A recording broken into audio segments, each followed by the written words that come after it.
Saudara-saudaraku, terpujilah nama Tuhan.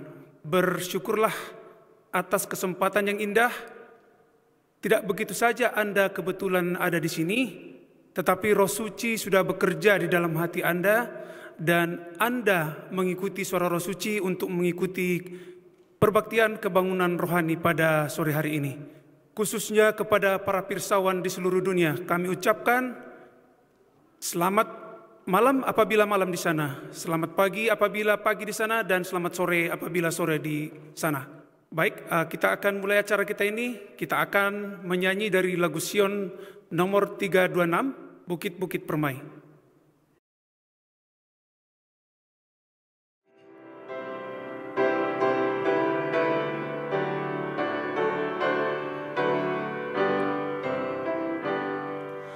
Tempat orang saleh, bukit-bukit permai dalam alam dunia yang baru. Sana tiada ribut, hanyalah damai di hadapan senyum Bapahu. Bukit-bukit itu dengan mulianya nampak sekarang oleh iman. Lalu kita lihat terangnya yang indah menembuslah pergumulan. Oh, nyanyikan bukit permai di pantai yang selalu hijau. Oh, nyanyikan bukit permai, tempat perhentian umatmu.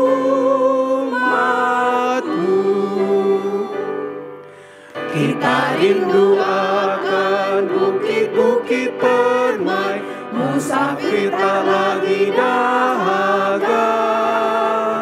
Suara ribuan yang beramai-ramai mendengung di padang yang indah.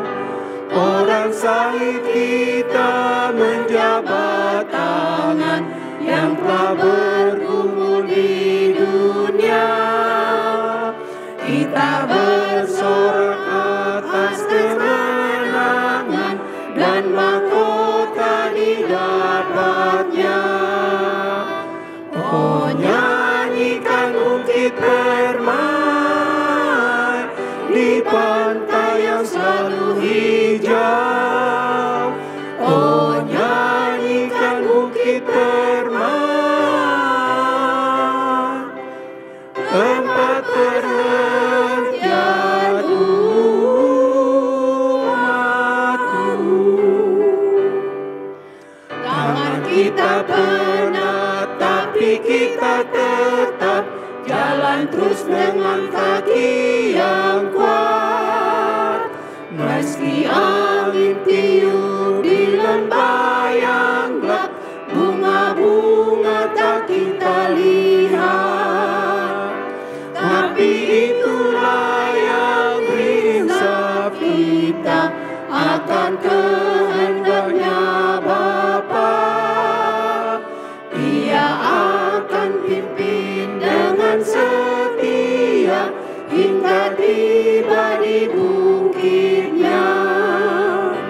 Oh, nyanyikan bukit permai di pantai yang selalu hijau. Oh, nyanyikan bukit permai, tempat perhentian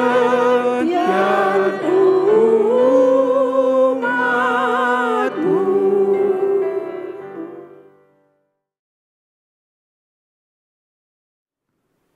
Mari kita bersatu dalam doa. Ya Tuhan, Allah Bapa kami yang bertahta dalam kerajaan surga, betapa kami patut bersyukur, berterima kasih atas semua kebaikan Tuhan yang telah menjadi bagian hidup kami. Tuhan telah kumpulkan kami saat ini yang rindu mendengarkan firman Tuhan. Kami mohonkan kiranya Roh-Mu yang kudus membukakan hati pikiran kami masing-masing, Sementara pintu kasihan masih terbuka ya Bapa, biarlah kami menggunakan kesempatan ini untuk menyerahkan kehidupan kami sepenuhnya kepadamu. Ya Bapa, terima kasih atas kesehatan yang Tuhan berikan buat kami, sehingga kami boleh berkumpul di tempat ini dengan tidak kurang suatu apapun. Saat ini khususnya hamba berdoa untuk hamba Tuhan Pendeta Tarigan yang akan membawakan firman Tuhan mengenai perjuangan segala zaman, kemenangan akhir yang Tuhan akan berikan kepada umat-umat-Mu. Biarlah pengharapan ini menguatkan iman kami, supaya kami mengambil keputusan tetap setia apapun yang akan terjadi dalam kehidupan kami. Dengan demikian ya Bapa, nama kami tetap tertulis dalam buku Al-Hayat yang Tuhan telah tuliskan. Bapa di sorga, ampuni kami atas segala salah dosa kami, sebagaimana kami mengampuni orang bersalah kepada kami. Berkati semua pendengar dimanapun berada, melalui online dan khususnya yang hadir pada sore hari ini. Biarlah kami mendapat kasih karunia-Mu dengan limpahnya. Damai sejahtera sorga boleh menjadi bagian kami. Kami persembahkan doa ini dalam nama anak-Mu Yesus Kristus, Tuhan dan Penebus kami. Amin.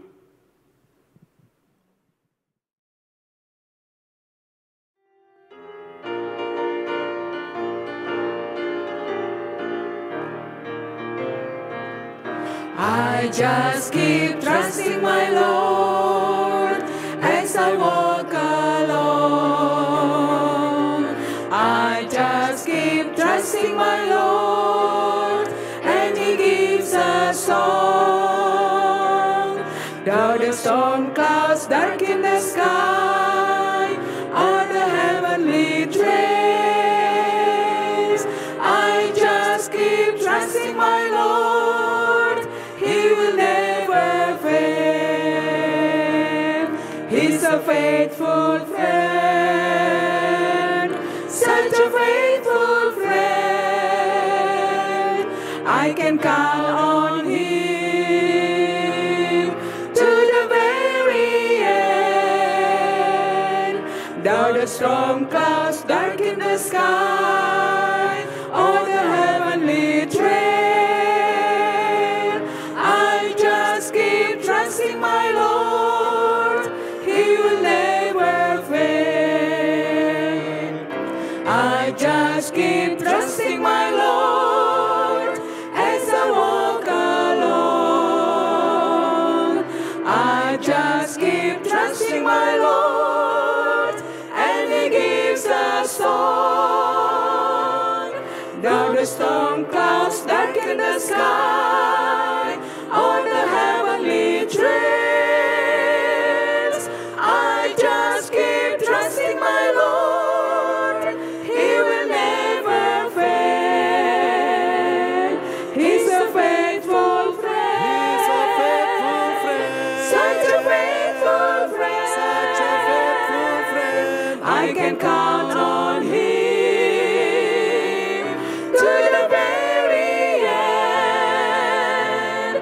Though the storm clouds darken the sky on the heavenly trails, I just keep trusting my Lord.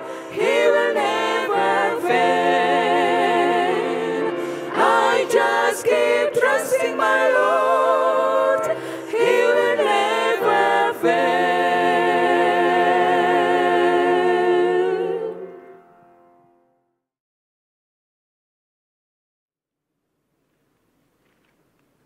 Selamat Sabat dan selamat sore saudara-saudara sekalian. Happy Sabbath and good evening. Sore ini adalah pertemuan kita yang kedua dari seri KKR ini. So today is our second meeting of our series. Mungkin saudara kehilangan pertemuan yang pertama. Perhaps you missed the first meeting. Tapi jangan kecewa oleh karena hari Senin atau Selasa akan ditayangkan kembali.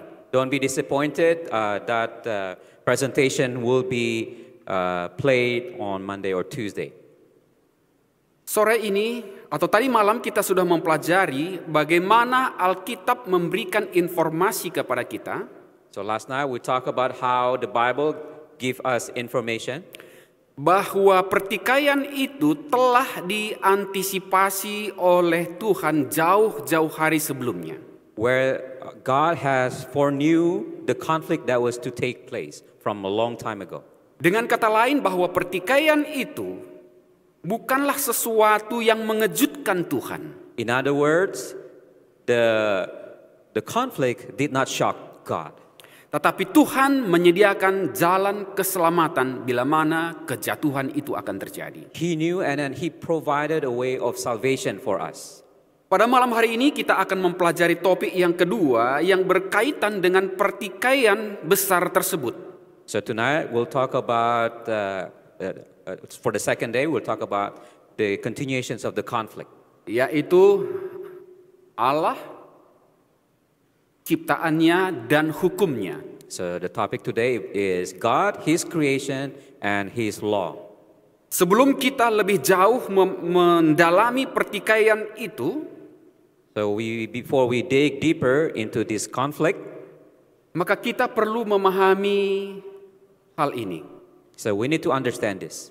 Ini akan menolong kita melihat signifikansi dari pertikaian tersebut.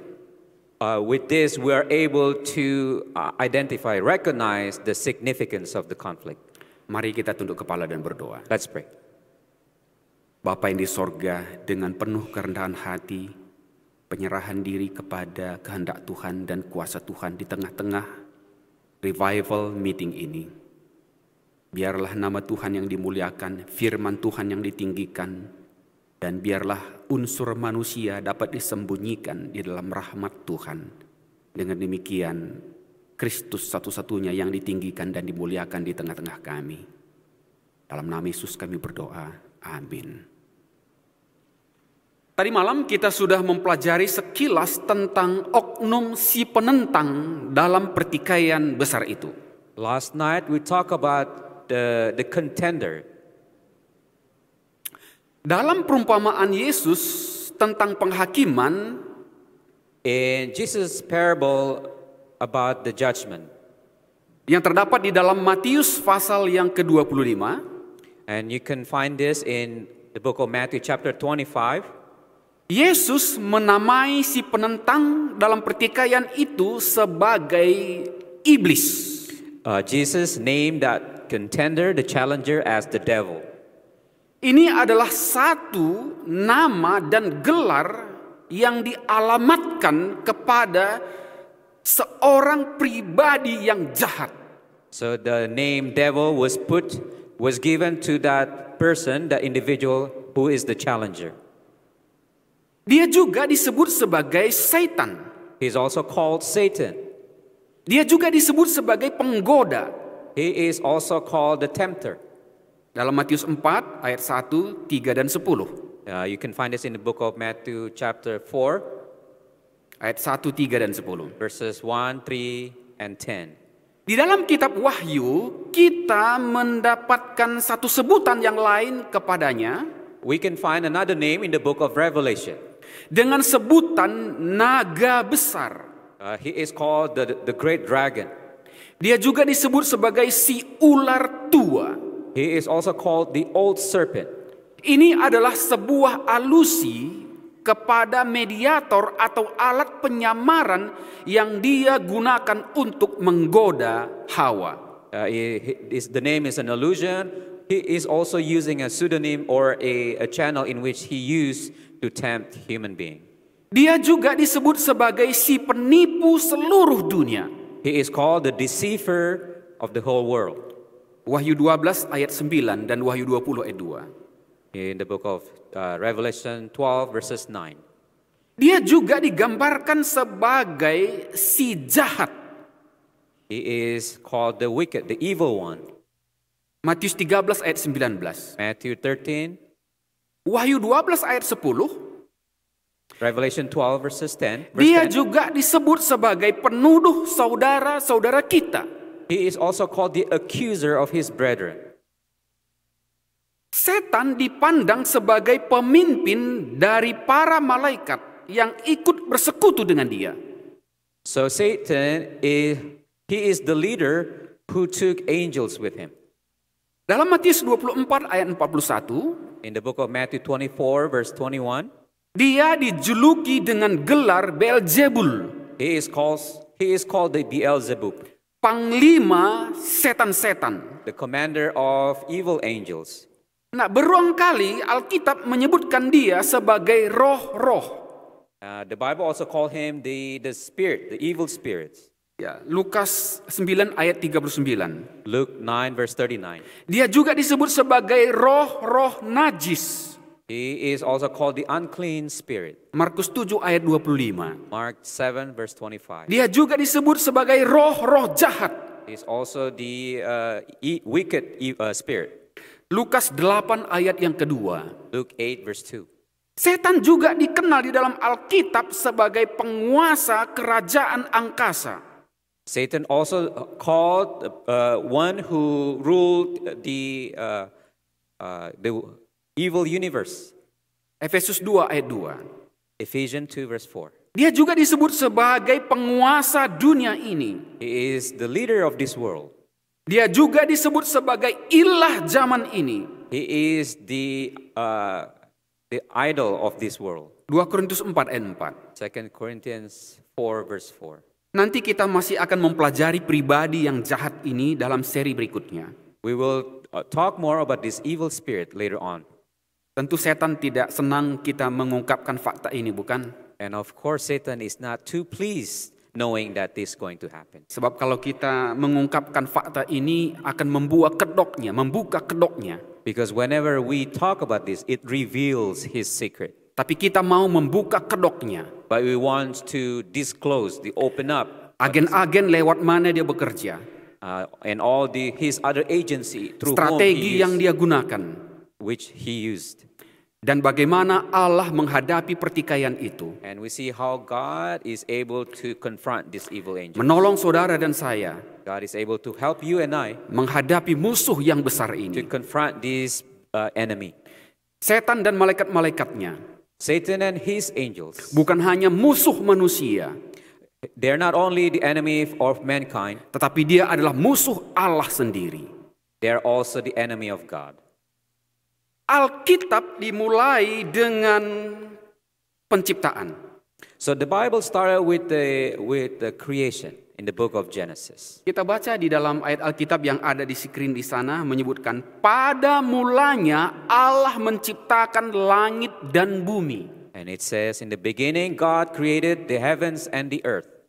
Jadi Alkitab kita dimulai dengan Tuhan sendiri. The Bible started with God himself.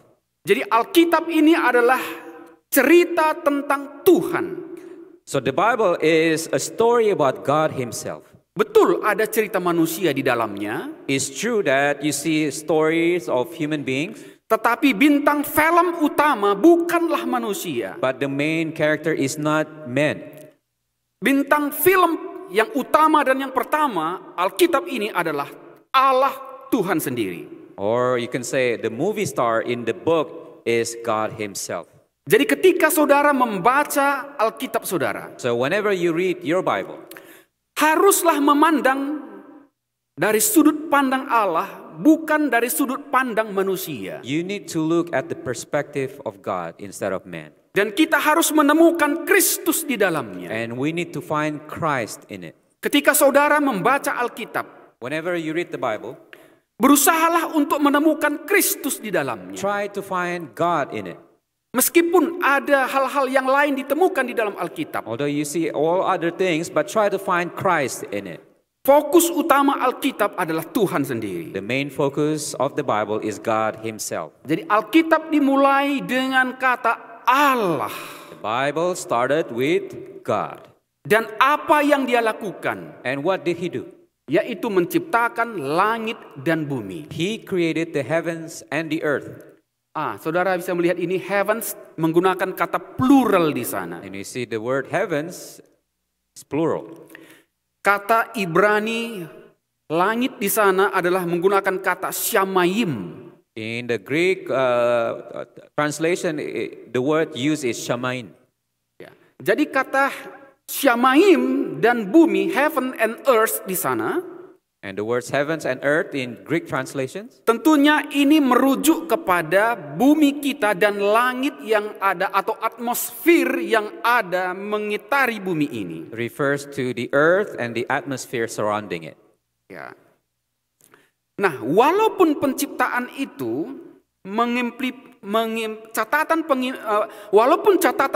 penciptaan itu mengimplikasikan bahwa ini merupakan pekerjaan dari ketiga oknum kealahan.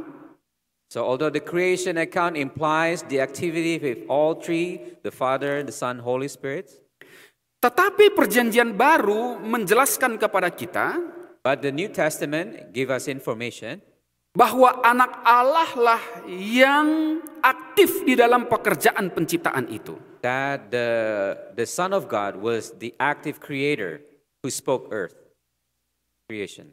Saya baca dari Kejadian 1 ayat 2. I would read from Genesis 1 verse 2. Bumi belum berbentuk dan kosong.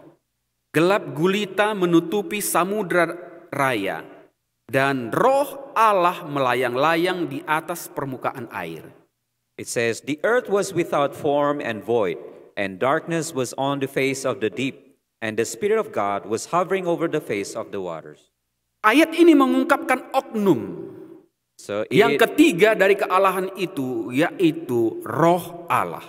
this verse reveals a person, which is the third person in the Godhead, which is the Holy Spirit. Kejadian 1 ayat 26. Genesis 1 verse 26. Baik, berfirmanlah Allah, baiklah kita menjadikan manusia menurut gambar dan rupa kita. It says, then God said, let us make man in our image, according to our likeness. Kata kita di sana merujuk kepada plural. It refers to our, which is a plural form. Artinya melebihi dari satu oknum. Means that there is more than one person. Dalam perjanjian baru kita menemukan di dalam Ibrani 1 ayat yang pertama dan sampai ayat yang ketiga. Mari kita buka Alkitab kita. Let us open our Bible to the book of Hebrews. Ibrani 1 ayat 1 Book of sampai Hebrews. ayat yang kedua. Chapter 1 verses 1 and 2. Sejak zaman dahulu Allah berulang kali dan dalam pelbagai cara berbicara kepada nenek moyang kita dengan perantaraan nabi-nabi. God who at various times and in various ways spoke in time past to the fathers by the prophets. Maka pada zaman akhir ini ia telah berbicara kepada kita dengan perantaraan anaknya yang telah ia tetapkan sebagai yang berhak menerima yang ada. Has in these last days spoken to us by his Son, whom he has appointed heir of all things. Oleh dia Allah telah menjadikan alam semesta. Through whom also he made the worlds. Saudara, disebutkan di sana anaknya. You see here, it mentioned the Son.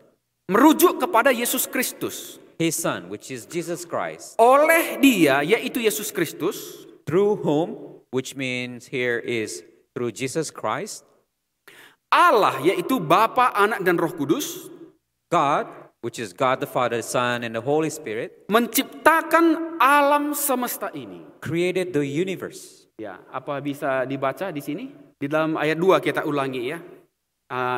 Boleh baca Didi, apa katanya? Boleh dibaca.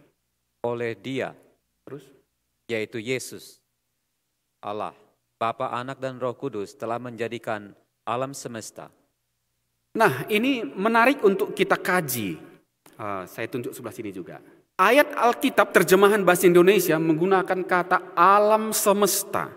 In Indonesian translation, we use the word alam semesta, which is the universe. Kata alam semesta di sana berasal dari bahasa Greka yaitu aionas.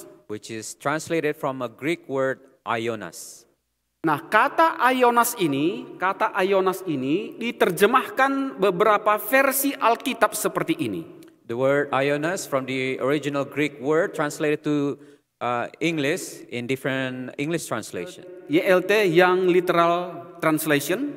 Young Literal Translation dia menggunakan kata ages dalam bentuk plural. use the word ages in plural form. New American Bible, kemudian New International Version, dan NLT. So New American Bible, New International Version, and NLT versions. Dia menerjemahkan itu adalah universe dalam bentuk singular.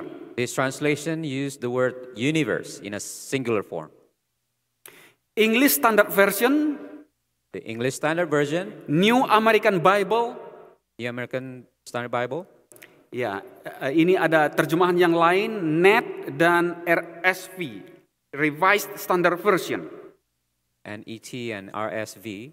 Dia menerjemahkan Ionas itu dengan kata dunia dalam bentuk singular.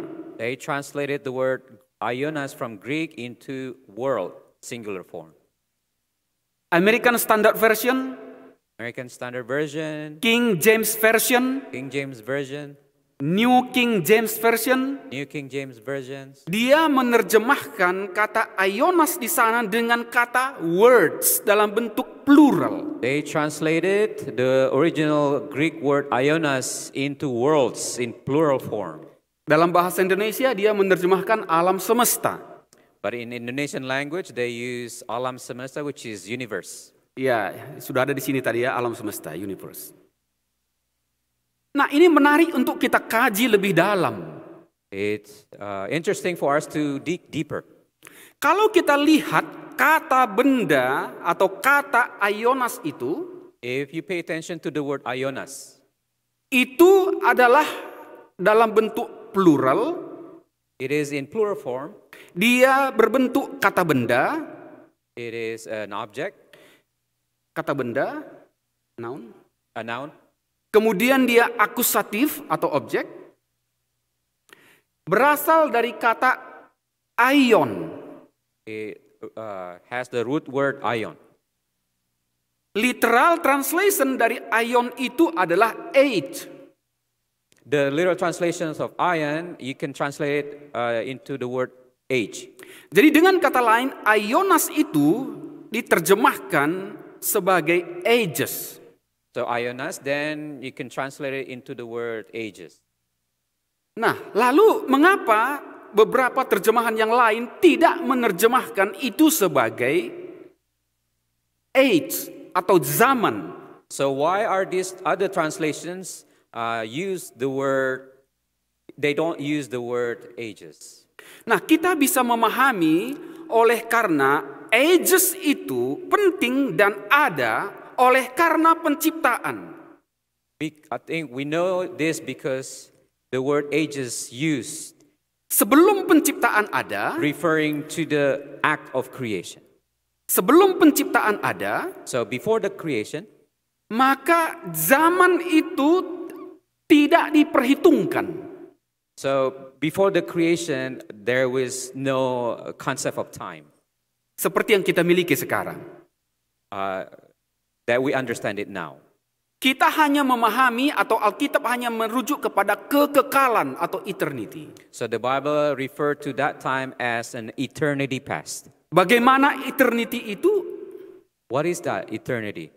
Itu di luar dari kemampuan kita untuk mengerti dan memahaminya. That is actually beyond our comprehension. Jadi oleh karena Ionas itu adalah berkaitan dengan penciptaan alam semesta ini atau sesuatu yang di luar diri Allah. So Ionas the term is used in relations to the creation. Itulah sebabnya para translator ini dengan Alkitab yang kita gunakan ini menerjemahkan itu dengan kata words dalam bentuk plural dan universe. So that's the reason why these different translations use different words, either ages or universe. Dan tidak ada salah kata Ionas itu diterjemahkan dengan kata dunia dalam bentuk plural dan juga universe. So it is not wrong for the word to be translated into those two terms. Ibrani 11 ayat yang ketiga. Hebrews chapter 11 verse 3. Karena iman kita mengerti bahwa alam semesta, kembali kata aionas yang digunakan, telah dijadikan oleh firman Allah sehingga apa yang kita lihat telah terjadi dari apa yang tidak dapat kita lihat. So through faith we understand that the worlds were framed by the word of God, so that things which are seen were not made of things which do appear. Kembali dalam Ibrani pasal 11 ayat yang ketiga, Alkitab menggunakan kata words dalam bentuk plural. So in this text, the word is used in plural form. Jadi pertanyaan, apakah ada dunia-dunia lain selain daripada bumi kita ini? So the question now, is there any other world other than the world that we have now? Apakah ada penghuninya seperti bumi kita ini? Do you think these other worlds, they have their own inhabitants? Saudara mendapatkan clue-nya dari Alkitab. You would have clue reading from the text. Bahwa Alkitab memberikan indikasi bahwa ada dunia-dunia yang lain selain dari bumi kita ini. The Bible is giving us an indication that there are other worlds with their own inhabitants. Mari kita coba lihat ayat yang lain di dalam Kolose 1 ayat 16 dan 17. Let us open our Bible to the book of Colossians 1, verses 16 and 17. Ayat ini menyebutkan dalam bahasa Inggris, saya coba baca bahasa Indonesianya supaya nanti translator kita bisa baca dalam bahasa Inggris. Kolose pasal 1 ayat 16 dan 17. Karena di dalam Dialah telah diciptakan segala sesuatu yang ada di sorga dan yang ada di bumi, yang kelihatan dan yang tidak kelihatan, baik singgasana maupun kerajaan, baik pemerintah maupun penguasa, segala sesuatu diciptakan oleh Dia dan untuk Dia. Ia ada terlebih dahulu dari segala sesuatu dan segala sesuatu ada di dalam Dia. For in him all things were created, in heavens and on earth, visible and invisible, whether thrones or dominions or principalities or authorities, all things were created through him and for him. He is before all things, and in him all things hold together. Mari kita lihat dalami ayat ini lebih jauh. Let us dig deeper into this text. Dalam kitab Ibrani, tadi dia menggunakan kata words dalam bentuk plural, dunia dalam bentuk plural. In Greek, it is mentioned world in plural form, worlds. Dalam Kolose 1 ayat 16 dan 17, in Colossians 1 verses 16 disebutkan and 17, bahwa segala sesuatu diciptakan baik di surga dan di bumi. it says all things created in heaven and on earth. Jadi ada kata surga dan bumi. It's mentioned heaven and earth. Kata surga di sini tidak merujuk kepada atmosfer kita ini. This text is not referring to the heavens, which is the atmosphere around us. Tapi kata surga atau heaven di sana merujuk kepada tahta di mana Allah berada. But the heavens is talking about is the heaven where the throne of God resides. Jadi ada surga, ada bumi. So there's heaven and there's earth. Ada yang kelihatan dan yang tidak kelihatan. There are things visible and invisible. Menarik karena ini bahasa Inggris yang saya taruh di sana, boleh diperhatikan. Jadi kata tahta, kata dominions, principalities dan authorities diberikan dalam bentuk plural. You pay attention, thrones, dominions, principalities, authorities, these are mentions in plural form, more than one. Dan kalau saudara lihat lebih jauh, and you look further, baik dari segi konteks dan juga dari segi tenses yang digunakan, in the context and the tense being used, maka itu merujuk kepada satu kondisi sebelum dunia jatuh ke dalam dosa atau sebelum dosa ada. It's referring to a condition before sin entered. Nah, apa kesimpulan saudara dari data-data yang kita dapatkan ini? So what would be your conclusion looking at this? Ada dunia dalam bentuk plural, There are worlds, more than one, plural form, kemudian ada konteks yang diberikan adalah sebelum dosa ada, and the context mentioned here is before the creation of the world. ada disebutkan tahta, dominions, principalities, dan lain sebagainya dalam bentuk plural. It's also mentioned thrones, dominions, principalities in plural form. Kita tiba kepada satu kesimpulan sehubungan dengan dunia-dunia lain dan penghuni-penghuninya. We can conclude that this is referring to other worlds and their inhabitants. Sebelum penciptaan hanya Allah yang ada. So before creation, only God exists. Mari kita coba berpikir sejenak kepada satu keadaan sebelum penciptaan.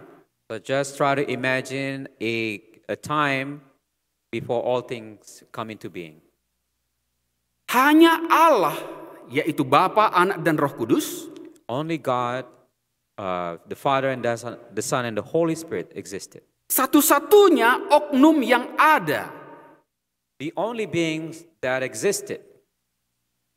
Kemudian dia mencipta sesuatu yang di luar dari dirinya. And at one point, they created things outside themselves. Lalu yang dia ciptakan adalah alam semesta. And they created the universe. Allah itu adalah di atas segala-galanya. So God is beyond all these things. Dia lebih besar dari surga, God is much bigger than the heavens. dia lebih besar dari bumi, He's bigger than the earth. dia lebih besar daripada alam semesta, He's bigger than the universe. dia lebih besar dari space yang ada.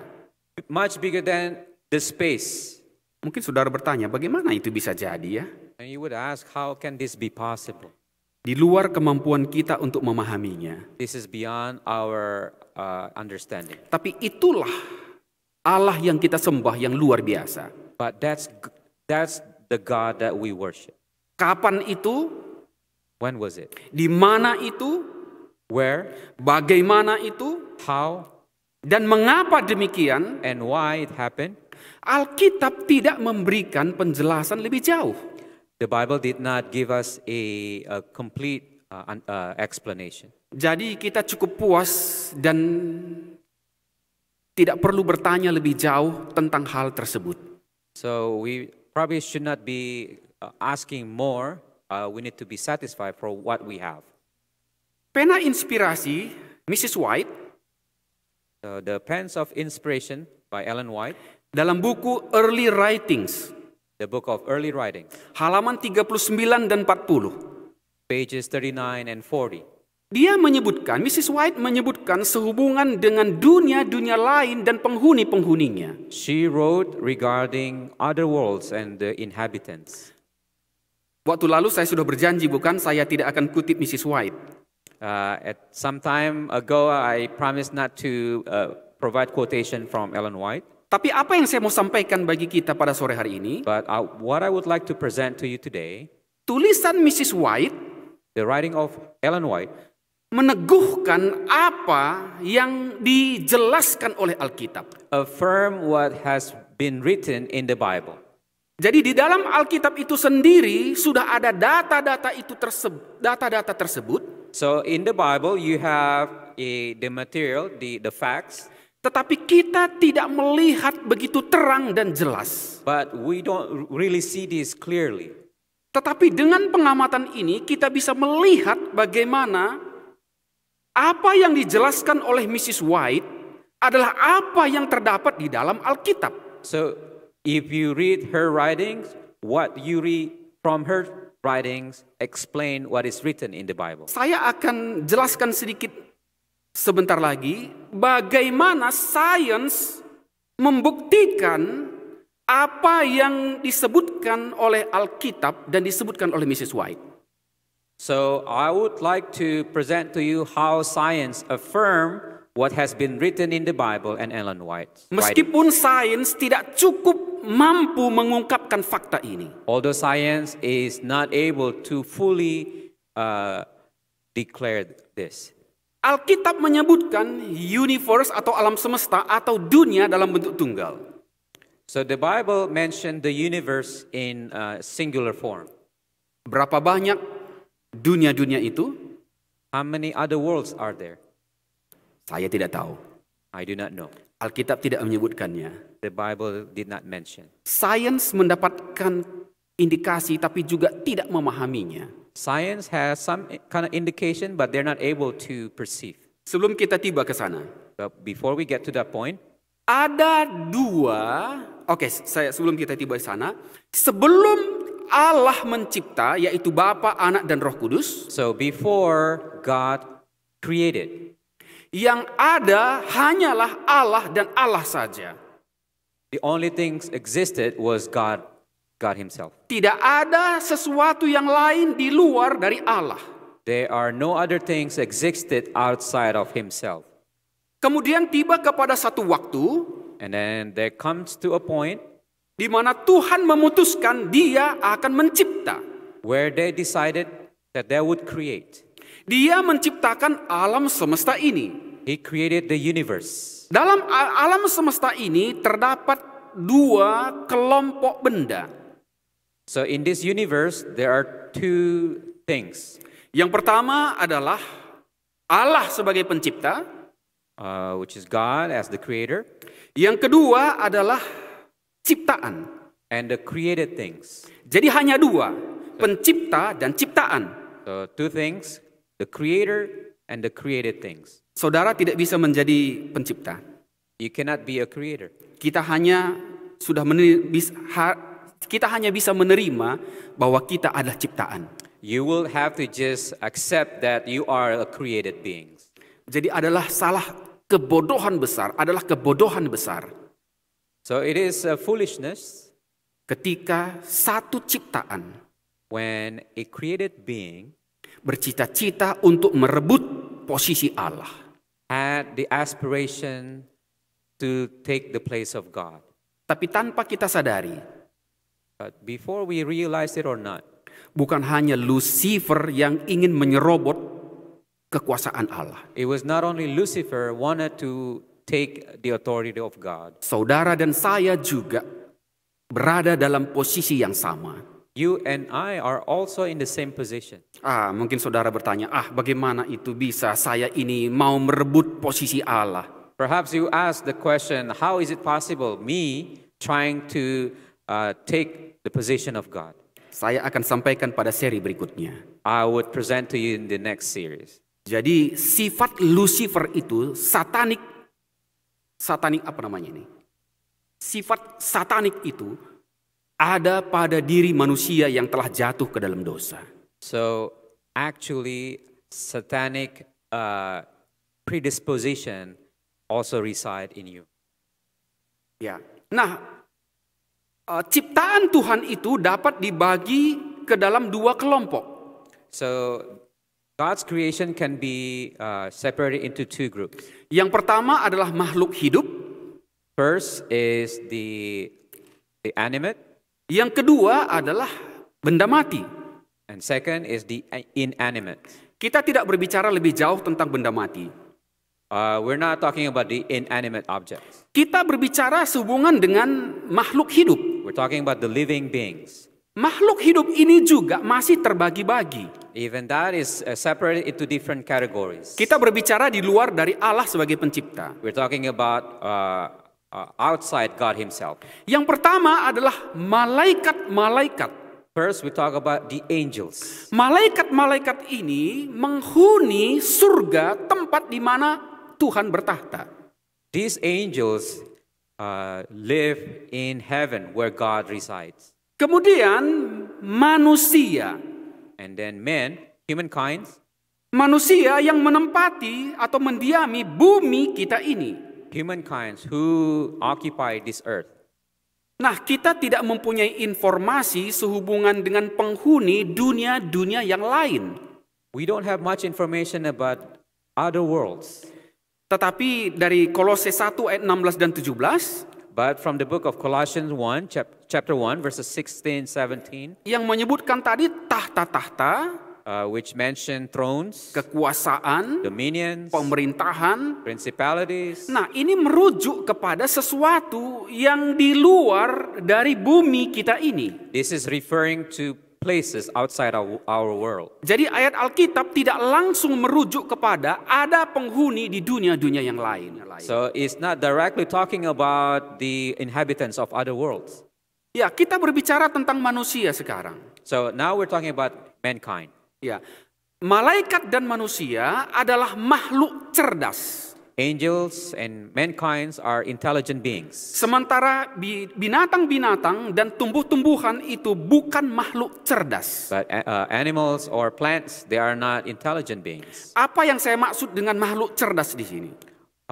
What do I mean by this? Makhluk cerdas artinya adalah makhluk yang bisa berreason. Apa bahasa Indonesia? Intelligent beings are ones who are able to reason. Berperkara, berpikir, berlogika. They are able to use logic to think. Sesuatu yang memampukan kita untuk mengerti, berlogika tentang apa yang Tuhan nyatakan kepada kita. So we're able to use logic and able to decipher or understand what God is telling us. Tentunya malaikat adalah makhluk yang lebih cerdas dari kita. Certainly angels, they are more intelligent than mankind. Dan Lucifer adalah yang lebih cerdas dari semua para malaikat. And Lucifer is the most intelligent beings, most intelligent angels. Jadi saudara bisa melihat pertikaian besar itu dalam konteks semuanya yang saya jelaskan ini. So you see the conflicts in a more global understanding. Makhluk-makhluk cerdas ini, so these intelligent beings, diciptakan menyerupai penciptanya. They are created in the image of their maker. Dalam Kejadian pasal 1 ayat 26 dan 27, in the book of Genesis 1 verses 26-27, bahwa manusia Adam dan Hawa diciptakan dalam gambar dan rupa Allah. Mankind, they were created in the image of God. Malaikat-malaikat sebagai makhluk cerdas, so angels who are also intelligent beings, lebih tinggi derajatnya dari manusia sebagai makhluk cerdas.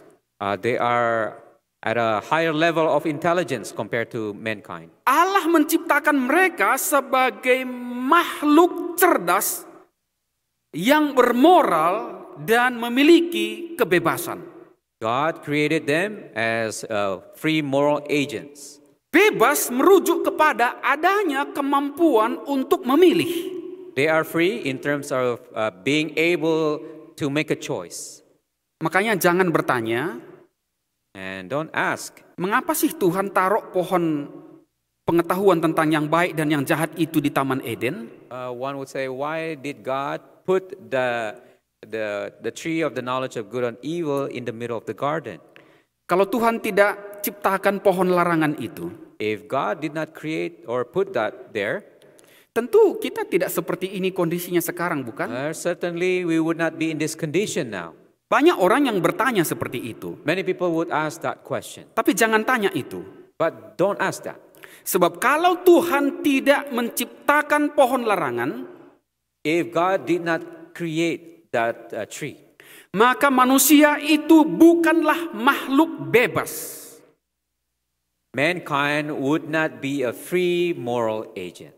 Tuhan menciptakan pohon larangan itu, God created that forbidden tree, supaya manusia itu bisa memilih. So that humankind can exercise that choice. Bisa memilih menurut Tuhan. They can exercise the choice. Bisa memilih untuk tidak menurut Tuhan. They can choose to follow and obey God, or they can choose to disobey Him. Jadi fungsi pohon larangan adalah, so the purpose of the tree, supaya memberikan kebebasan kepada manusia, was to provide a way for humankind to exercise that freedom of choice. Kalau tidak ada pohon larangan, if there was not that tree, maka tidak ada kebebasan. Then there was no freedom. maka saudara dan saya tidak bisa disebutkan sebagai makhluk moral yang bebas. And you are not able to be called a free moral agent. Tetapi kita adalah bagaikan robot-robot yang telah diprogram. We may become just a automaton, just robots. Tapi saudara dan saya bukanlah robot yang diprogram oleh Tuhan. You are not robots programmed by God, Yang tidak mempunyai kebebasan untuk memilih. lacking freedom of choice. Kita lebih jauh, kita sudah berbicara, kita sudah berbicara tentang Allah dan ciptaannya. So we have talked about God and His creation. Sekarang kita akan mencoba untuk berbicara tentang Allah dan hukumnya. Let's talk about God and His law. Allah menciptakan hukum alam atau hukum fisik. God created natural or physical law. Ya, ada Bapak Hutauruk di sini yang saya pikir sangat memahami apa yang dimaksud dengan hukum fisika ini. We have Brother Hutauruk here who I think knows about the physical law. Allah lah yang menciptakan hukum alam atau hukum fisik itu. So God created the natural or physical law. Sebelum Tuhan mencipta, So before He created, tidak ada hukum alam, tidak ada hukum fisik. there was no natural or physical law. Kemudian Tuhan mencipta. And then God created. Di samping dia menciptakan benda, After He also created objects or things, Tuhan juga menciptakan hukum alam atau hukum fisik. God also put in place physical law. Tetapi ingat But remember, bahwa Tuhan di atas hukum alam. God transcends this physical law. Dia di atas hukum fisik. He is above physical law. Dia tidak dibatasi oleh hukum alam. He cannot be limited within the confine of physical law. Saudara tahu berapa kecepatan cahaya? Do you know the speed of light? 3 kali 10 pangkat 8. 3 times 8 to the 8th power. 8 nolnya, saudara. 3 kali 10 pangkat 8. 3 times 8 with 80. Saudara bisa bayangkan kecepatan cahaya dalam 1 detik. Just try to imagine the speed of light in just within 1 second. Luar biasa. Amazing.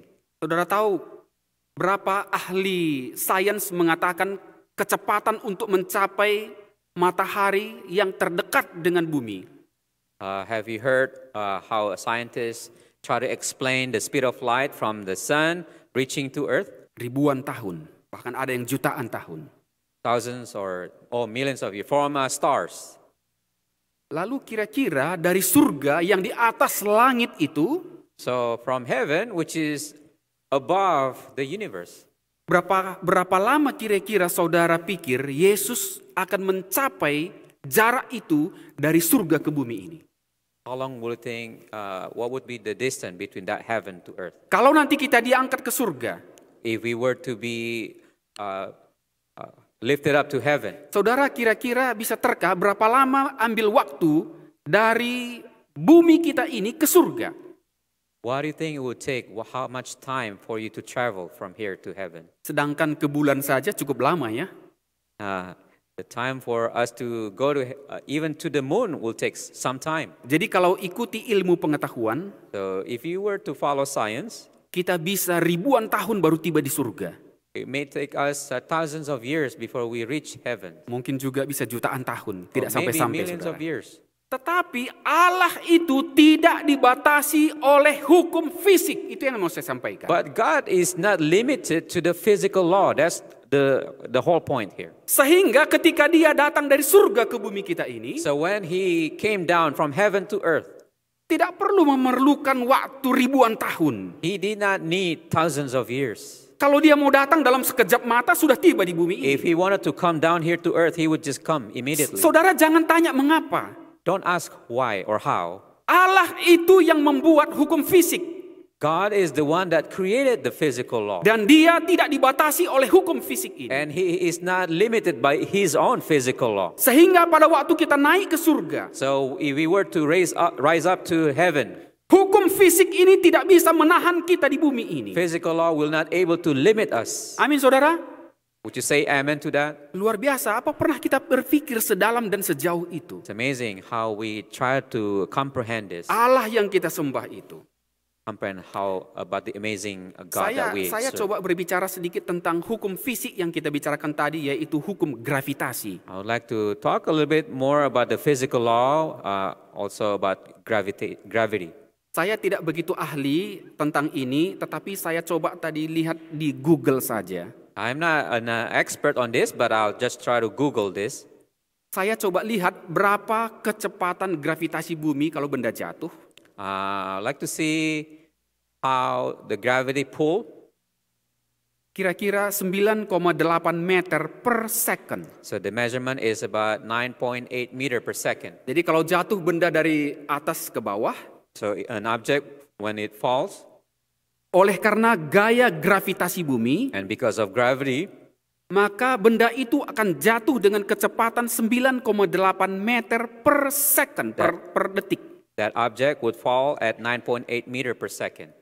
Nah, saudara, apakah saudara pernah mempelajari tentang orbit benda angkasa? Have you learned about the orbits in the universe? Hukum kecepatan cahaya, The law on the speed of light hukum kecepatan suara. or the speed of sound? Ketika saya berbicara kepada saudara-saudara, When I talk to you, suara itu dibawa oleh satu gelombang sehingga tiba kepada telinga kita yang mendengarnya. that sound is carried in wave so that it reach your ear. Ini mempunyai hukum fisik atau hukum alam yang menyertainya. These things follow physical law. Ada hukum tentang panas dan hukum tentang dingin. There is law on heat or coldness. Siapa yang menciptakan semuanya ini? Who created all these Tuhan. things? God Himself. Itu tidak ada dengan sendirinya. It did not happen by chance. Itu ada oleh karena Tuhan yang ciptakan. They existed because God created them. Saya berbicara sedikit tentang ilmu antariksa. I would like to talk a little bit about astronomy. Antariksa saya cukup tua, My astronomy is kind of dated. karena itu pada waktu saya duduk di bangku SMP. This is something I learned back when I was in junior high, Ya mungkin 30 tahun lalu lebih ya, bahkan 40 tahun lalu. about 30, 40 years ago. Saya mempelajari antariksa ini. I studied astronomy. Saya pikir antariksa ini sudah lebih berkembang sekarang. I can see how this has developed, advanced more now.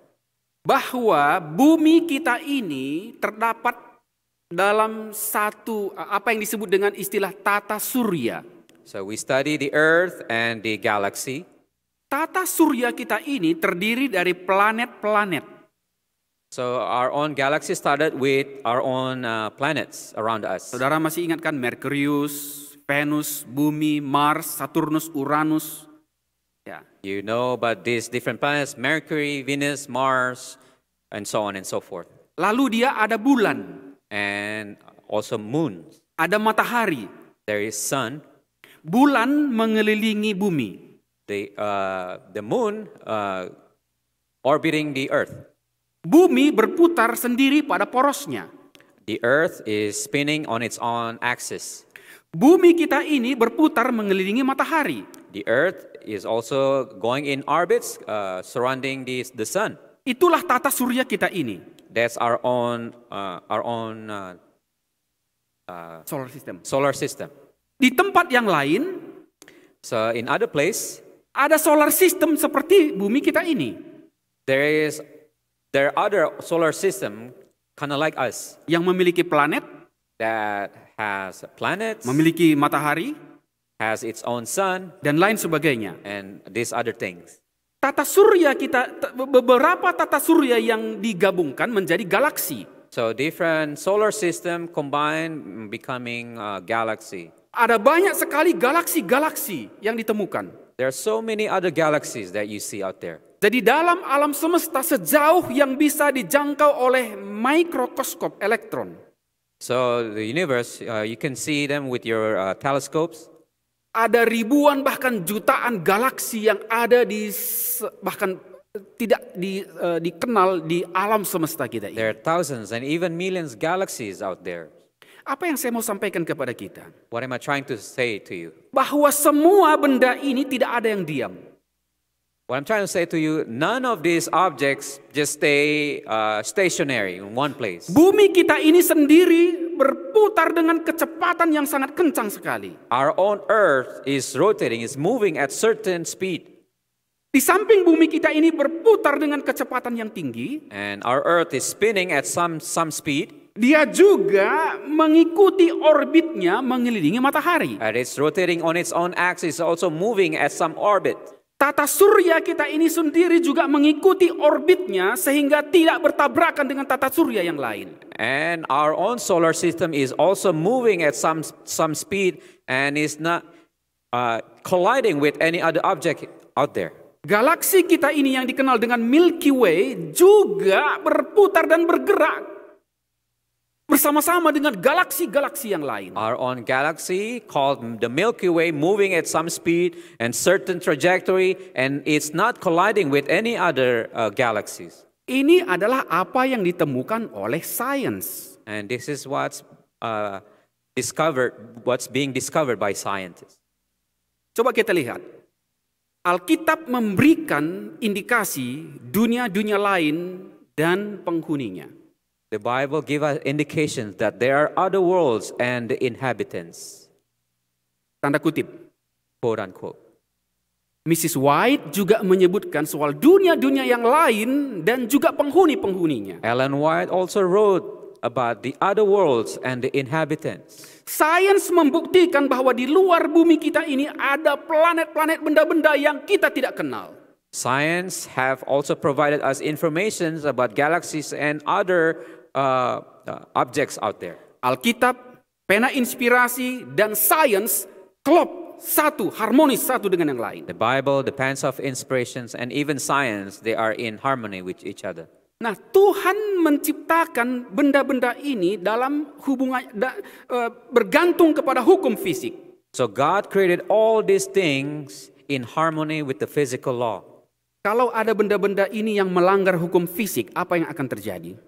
If any of these objects are not following the rules of the physical law, what would happen? Kalau ada satu bintang yang keluar dari orbitnya, If there was one star moving out of its own orbit, maka what would dia happen? disebut sebagai bintang yang jatuh. That star would be called the falling star. Lucifer yang disebut sebagai bintang timur putra fajar. Lucifer is called the star from the east. Telah keluar dari orbitnya. Has strayed away from his own orbits. Dari limitation yang Tuhan berikan kepadanya.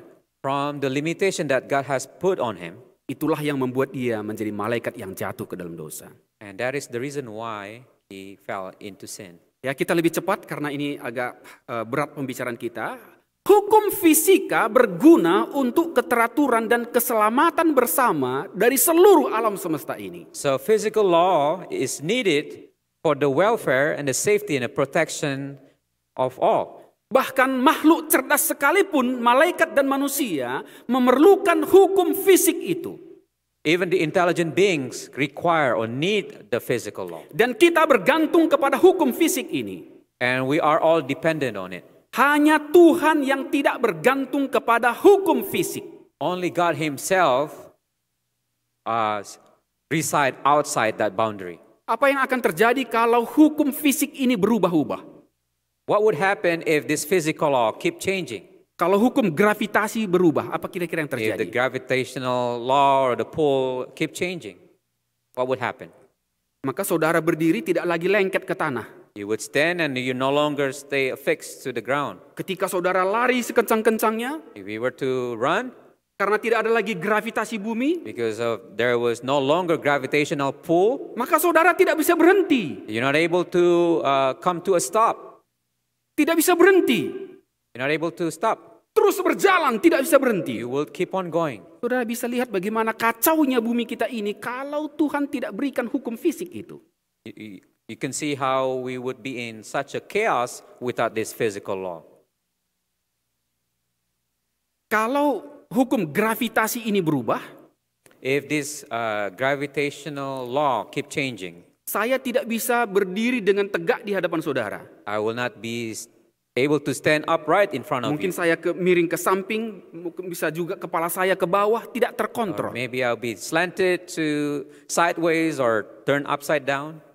Jadi saudara bisa melihat hukum fisik itu adalah untuk keselamatan dan keteraturan alam semesta ini. So physical law is needed for your safety and for your protection. Saya berbicara lebih jauh. I'll talk further.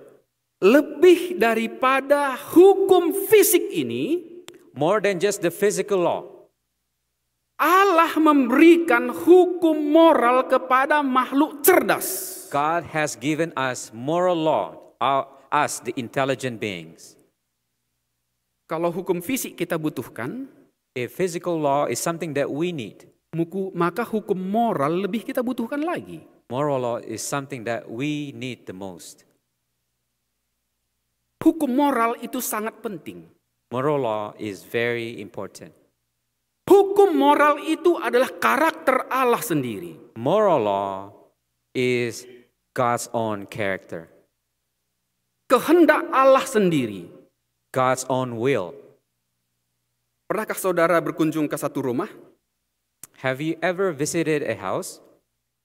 Siapa yang menjadi rule di dalam rumah tersebut? Who ruled that house? Pemiliknya bukan? Of course, the owner of the house. Kalau saudara pendatang datang ke satu rumah, If you were a visitor visiting a house, lalu ada pemilik rumah itu di dalamnya, and the owner of the house you see inside the house, lalu Anda bertindak seolah-olah Anda adalah pemilik rumah itu, but then you act as if you were the owner of the house, apa Anda suka dengan orang yang seperti itu datang ke rumah Anda? do you think you would be pleased having that person inside the house? Kita harus bertanya, apa kemauan dan kehendak dari yang punya rumah itu, bukan? We need to find out the will, the need, the wants of the owner of the house. Dan kita menuruti apa yang dikehendaki oleh si tuan rumah. And we would then obey the will of the owner.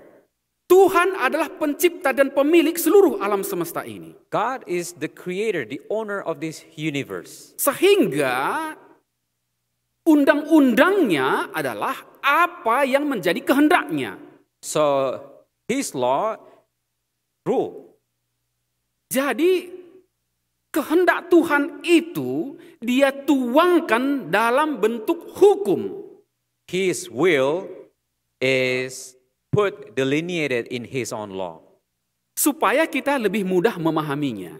so that we are able to understand it. Tapi prinsip hukum itu adalah karakternya sendiri. But the principle of his law describes his character, Dan karakter Allah itu yang utama adalah kasih. and his character is love. Jadi hukum Allah itu, hukum moralnya itu dilandaskan atas kasih. So his law is based on love.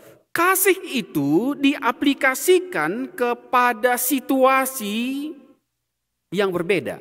So that love applied to different type of situation. Saya berikan contohnya. I would give you an example. Ada 10 hukum bukan? There are 10 commandments. Yang prinsipnya adalah kasih kepada Tuhan dan kasih kepada sesama. The principle is that you love God and then you love your neighbor. Tapi coba saudara lihat apa yang dicatat di dalam Matius 22 ayat 30. But pay attention to what is written in the book of Matthew chapter 22 verse 20. Apa yang dikatakan di sana? Bahwa para malaikat itu tidak menikah. It says the angels do not marry or be given in marriage. Apa itu artinya? What does it mean? Tidak mempunyai keinginan menikah, keinginan seksual yang sama seperti manusia. They do not have the need, the desire to marry like human being. Karena mereka adalah makhluk yang tidak menikah dan tidak dinikahkan, Because there are beings who are not given in marriage. maka sangat sedikit artinya bagi mereka hukum yang kelima dan hukum yang ketujuh. So for them, the law number 5, number 7 has little meaning. Apa itu hukum kelima? What is the 5th commandment? Hormatilah ayahmu dan ibumu, bukan? Honor your father or your mother. Oleh karena mereka tidak beranak cucu, Because they do not have children, tidak punya ayah, tidak punya ibu, they do not have mothers or fathers. bagaimana mereka bisa mengaplikasikan hormatilah ayahmu dan ibumu? How would they be able to apply this command? Oleh karena mereka juga tidak memiliki nafsu seksual dan nikah dan untuk dinikahkan, They do not have the sexual desire or the need to get married. jangan berzina itu mempunyai arti yang kecil bagi mereka. Do not commit adultery. That has little meaning to them. Nah, jadi hukum Allah itu disesuaikan dengan kondisi di mana makhluk cerdas itu berada. So God's command is adjusted to the situations we're in. Nah, 10 hukum yang diberikan oleh Tuhan The 10 Commandments given by God adalah sesuatu yang disesuaikan dengan kebutuhan manusia yang ada di bumi ini. is something that God has adjusted to the condition that we live in. Tapi prinsip hukum itu tetap sama karena karakter Allah itu adalah sama. But the principle of His command is the same. Di ayat yang lain dalam Yohanes 8 ayat 44. In another text, in the book of John 8, Setan disebutkan sebagai pembunuh dan pendusta. Satan is called the deceiver and the murderer. Dia melanggar hukum yang ke-6 dan hukum yang ke-9. He transgressed the law number 6 and 9. Walaupun hukum Allah itu secara tertulis baru diberikan setelah zaman Musa, Even though the command was given in a written form at the time of Moses, tetapi hukum Allah itu sesungguhnya sudah ada sebelumnya. but God's command existed long before that. Saya singkatkan saja. I'll make this short here. Untuk 4 hukum yang pertama, saudara bisa lihat dalam Kejadian pasal 2 ayat 1 sampai 3. So the first 4 commandment, you can read it in the book of Genesis chapter 2. Kejadian pasal 35 ayat 1 sampai 4. Or chapter 35 verses 1 to 4. 6 hukum yang kedua bisa kita lihat dalam Kejadian pasal 4 ayat 8 sampai 11. The rest of this commandment from 6 and on, you can find in the book of Genesis. Kejadian 12 ayat 11 sampai 19. In the book of Genesis chapter 12 verses 11 to 19. Kejadian 18 ayat 19. Chapter 18 verse 19. Kejadian 19 ayat 1 sampai 10. Chapter 19 verses 1 to 10 dan seterusnya. and so on. Paulus mengklaim bahwa 10 hukum Allah itu telah diketahui secara lisan sebelum zaman Musa. So Paul even claimed that the 10 Commandments was given even before the time of Moses. Roma 5 ayat 13 dan 14. You can read that in the book of Romans chapter 5 verses 13. Kejahatan mereka yang hidup sebelum air bah, The wickedness of those who lived before the flood berada pada pengetahuan akan hukum Allah, is that they knew about the command of God, tetapi mereka memilih untuk melanggar dan mengabaikan hukum Allah. but they chose to transgress and disregard His law. Hukum moral Allah itu diekspresikan demi kebutuhan makhluk manusia. So moral law was given for the need and the protections of men. Sebagai konklusi, As the conclusion, Allah adalah pencipta segala sesuatu di alam semesta ini. God is the creator of all things in the universe. Semua ciptaannya ditempatkan di bawah pemerintahan hukum alam. All these created things is put under His own physical law. Hukum fisik diperlukan demi keberlangsungan dan keteraturan alam semesta The ini. physical law is needed for the welfare and the protections of the people. Bahkan makhluk-makhluk cerdas sekalipun membutuhkan hukum fisik. All beings, even in the intelligent beings, need that law. Tapi lebih daripada sekedar hukum fisik, But more than just physical law, Allah memberikan hukum moral kepada makhluk cerdas God has given us moral law, dan menempatkan mereka di bawah hukum moral tersebut. and God has put intelligent beings under that moral law. Mengapa? Why? Karena mereka diciptakan menyerupai Allah dalam bentuk dan rupa. Because they are created in the image of God. Mereka diciptakan dengan kemampuan berpikir. They are created with the ability to think. Mereka diciptakan dengan kemampuan membedakan yang benar dan yang salah. They are created with the ability to distinguish right from wrong. Itulah sebabnya bagi makhluk-makhluk cerdas ini, And because of that, these intelligent beings, ada hukum moral yang memerintah mereka. there is this moral law that govern them. Hukum moral ini berguna untuk pengembangan karakter. This moral law is needed for the growth of character. Pengembangan karakter sama seperti karakter Allah. Character development to become like God. Mengapa? Oleh karena hukum moral itu adalah transkripsi dari karakter Allah. Because that moral law is a transcription, a description of God. Jadi character. tujuan hukum moral itu diberikan kepada makhluk cerdas So the intent of that moral law given to intelligent beings supaya manusia itu dapat mengembangkan karakternya seperti karakter Allah. is given to mankind so that men can develop character to become like God. Hukum moral tidak diperlukan bagi dunia binatang dan dunia tumbuhan. Moral law is not needed in this animal world Sebab mereka tidak perlu mengembangkan karakter yang sama seperti karakter Allah. They do not need to develop their character to become like the Creator. Kita perlu mengembangkan karakter kita menyerupai karakter Allah, We need to develop our character to have this character of God. yaitu karakter yang tidak mementingkan diri sendiri. A character which is a character of unselfishness. Jadi sebelum kejatuhan malaikat-malaikat dan manusia ke dalam dosa, So before the fall of man and the angels, hukum moral itu telah ada. moral law had existed. Bahkan sebelum Adam dan Hawa melanggar atau memakan buah pohon larangan, Even before Adam and Eve ate that forbidden fruit, hukum moral itu telah ada. moral law had existed. Tujuan Allah memberikan hukum moral itu The intention of God putting this moral law together supaya manusia, Adam dan Hawa, so that mankind, Adam and Eve, bisa mengembangkan satu karakter. they can develop their character Seperti Allah.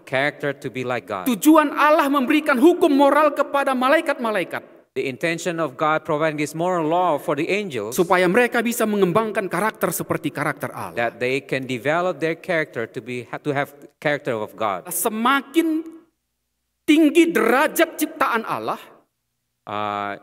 The higher the levels of that intelligent beings, semakin tinggi Tuhan mengharapkan dari kita more is demanded of them untuk memantulkan karakter Allah. to reflect the character of God.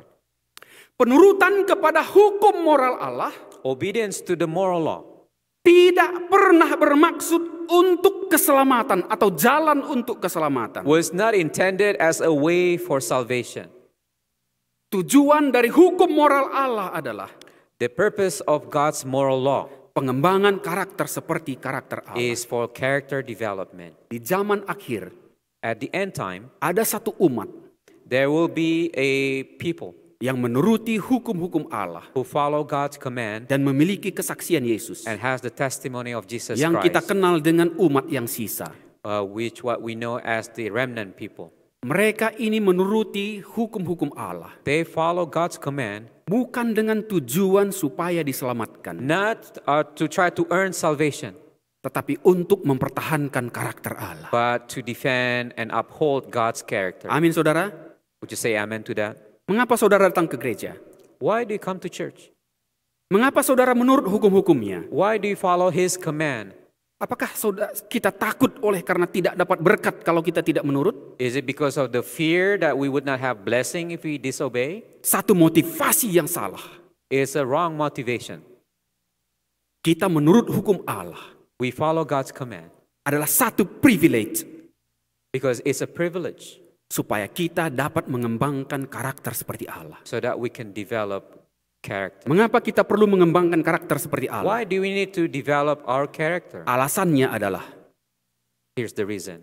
karena Anda dan saya diciptakan dalam gambar dan rupa Allah. Because you and I created in His image. Jadi penurutan kepada hukum Allah So obedience to God's command bukanlah sesuatu yang membebankan, is not something that is burdensome, tetapi adalah sesuatu yang menyenangkan. but it's a delight. memantulkan karakter Allah. to reflect His character. Ada 144.000 orang yang akan diselamatkan. There is 144,000 people who are saved. Mereka telah mencuci jubahnya dalam darah anak domba. They have washed their robe in the blood of the Lamb. Mereka memantulkan karakter Allah secara sempurna. They reflect the character of God in perfection. Apakah Anda dan saya termasuk orang yang memantulkan karakter Allah? Are you and am I ones who reflect God's character? Kita terlibat dalam pertikaian besar.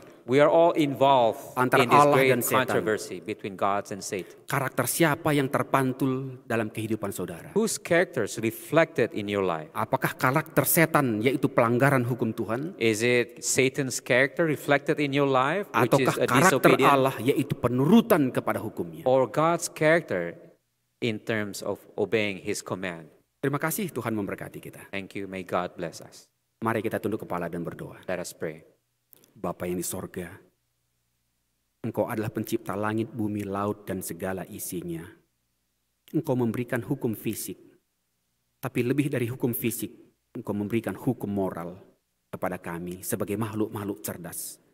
Oleh karena kami diciptakan dalam gambar dan rupa Allah. Oleh karena kami diciptakan dalam gambar dan rupa Allah, maka Tuhan menghendaki juga supaya kami memiliki karakter, yaitu karakter yang sama seperti Allah. Oh Tuhan, selama ini mungkin kami menurut Tuhan dalam motivasi yang salah. Kami datang ya Bapa pada hari ini, supaya penurutan kami adalah penurutan karena kerinduan kami memantulkan karakter Kristus dalam kehidupan kami. Kerinduan kami dalam membela karakter Allah di dalam kehidupan kami. Kami ikut dalam pertikaian besar itu ya Bapa. Tolong kami ya Bapa, supaya karakter setan itu dapat dibuangkan dan karakter Allah itu mulai sekarang dapat dibangun dalam diri kami. Bersama-sama dengan kami Bapa. Dalam nama Yesus kami berdoa. Amin.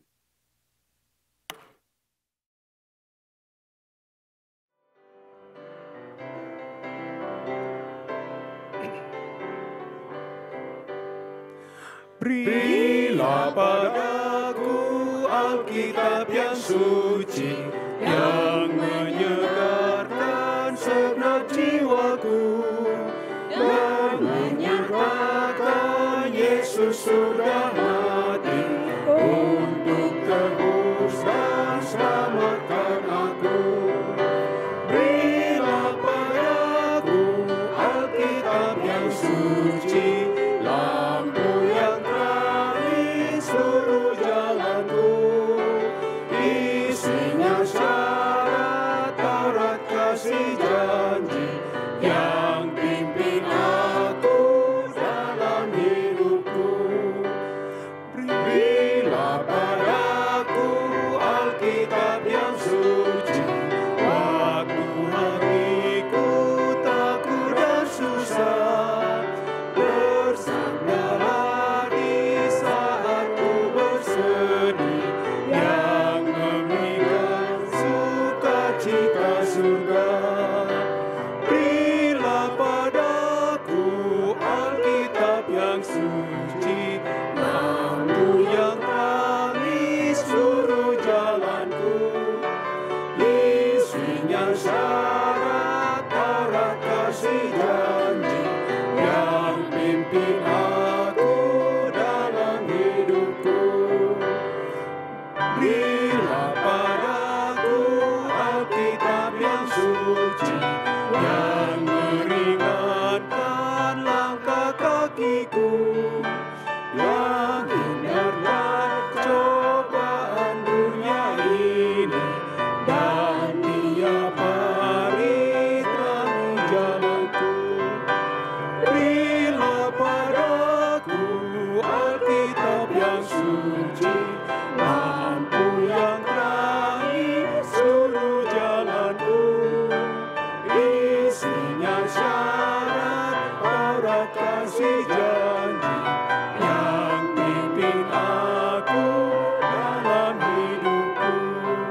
Kita bersatu di dalam doa.